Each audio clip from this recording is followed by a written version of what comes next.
Face au défi énorme de feux de brousse et du déboisement accéléré, Zion Gaia est une réponse à la rescousse de la flore et de la faune. Le projet en soi, en fait, l'objectif, c'est de vivre de manière autonome. Et donc en autonomie, on parle d'autonomie alimentaire, donc produire tout ce dont on a besoin pour se nourrir. Autonomie énergétique, donc produire tout ce dont on a besoin pour nos besoins énergétiques, donc du bois de chauffe, du charbon, de l'électricité avec des panneaux solaires. Et puis aussi, on souhaite attendre à l'autonomie financière, c'est-à-dire pouvoir payer les salaires grâce aux fruits de notre travail et à la vente de nos produits. Donc pour atteindre cet objectif, on pratique différentes activités. On fait du maraîchage, on a un très beau jardin potager dans lequel on peut trouver plein de produits tels que des choux, des carottes, du hadémé, du poma, de la menthe et autres. On produit des cultures vivrières, donc du maïs, du manioc, des ignames, du haricot, de la patate douce et autres. On fait de l'élevage, on élève des poules, des pintades, des chèvres et des moutons. On fait de l'apiculture, donc on a plusieurs ruches qui nous donnent du miel et d'autres produits de l'apiculture comme du pollen, de la gelée royale ou de la cire. Et on fait aussi nos constructions nous-mêmes avec les matériaux qu'on trouve localement, donc notamment de la terre principalement, aussi du bois parce qu'on a beaucoup de ressources en bois, et de la paille, de la pierre. Et donc voilà, sur ce projet, on est une dizaine de personnes à travailler ensemble, à vivre ensemble, à co-créer notre quotidien ensemble. Et le but, c'est qu'il y ait vraiment de l'harmonie dans le groupe aussi, entre chacun d'entre nous.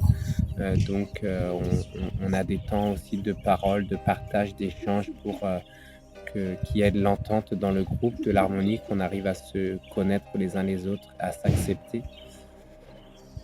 Et donc un des challenges principaux du projet, c'est quand même d'impliquer les autres aussi dans cette vision, dans cette transition agroécologique, j'ai envie de dire, parce que on est en train de voir les limites de notre société de consommation, de nos productions agricoles à outrance avec des produits chimiques.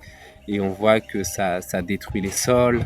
On voit aussi le problème de la déforestation, des feux de brousse qui font que le paysage du Togo change année après année. Il y a de plus en plus de désertification, il y a de plus en plus de zones de savane.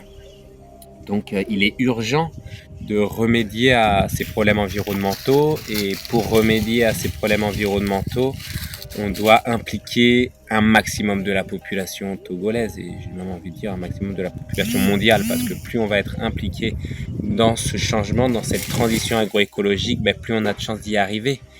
Nos manières de cultiver, nos manières d'être en relation avec l'environnement. Et donc pour ce faire, on fait des actions de sensibilisation régulièrement dans les villages qui nous entourent, dans les écoles aussi autour de nous, et puis on fait des actions aussi Akpalimé via un club, le club Aliment Santé, où on fait la promotion de l'agriculture biologique, on commercialise des produits bio Akpalimé et bientôt aussi sur Lomé. Et on fait des actions aussi de sensibilisation avec d'autres partenaires, et notamment on va organiser très bientôt un festival qui s'appelle le festival Aital Fest, Togopédie, le cœur du Togo, parce qu'on pense que vraiment le lien avec la nature, c'est ça le cœur du Togo. Et donc ce festival aura lieu à Agunyogbo les 24, 25, 26 février, et on va avoir des conférences, des échanges sur l'agroécologie, sur l'alimentation saine, sur le panafricanisme. Il y aura aussi des concerts, et le tout dans une ambiance festive, et le but c'est de célébrer la vie et de se rappeler qu'on est unis à la nature et qu'on doit prendre soin de la nature au quotidien.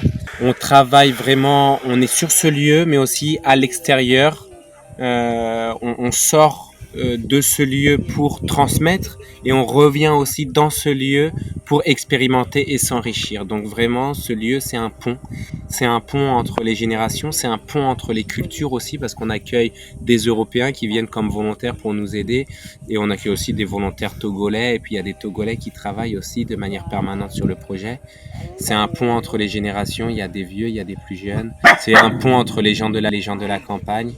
Et donc, c'est ça notre force aussi, c'est ce lien social, ce lien intergénérationnel, interculturel. C'est ça qui nous enrichit, qui nous donne beaucoup de créativité et qui permet aussi l'émanation de ce projet. Ça, c'est pas toujours facile, il y a beaucoup de difficultés. Nous, nos difficultés principales, c'est d'abord les feux de brousse. On a chaque année en saison sèche, on est contraint de protéger notre terrain des feux de brousse et parfois on n'y arrive pas, le feu rentre et ça brûle et on essaye d'œuvrer à ça via la sensibilisation et avec les pare-feux, mais bon, on n'y arrive pas à chaque fois, c'est la grosse difficulté. Donc notre gros travail, c'est de faire prendre conscience aux gens que les feux de brousse nuisent énormément à l'environnement, à la régénération du sol, du milieu, de la forêt.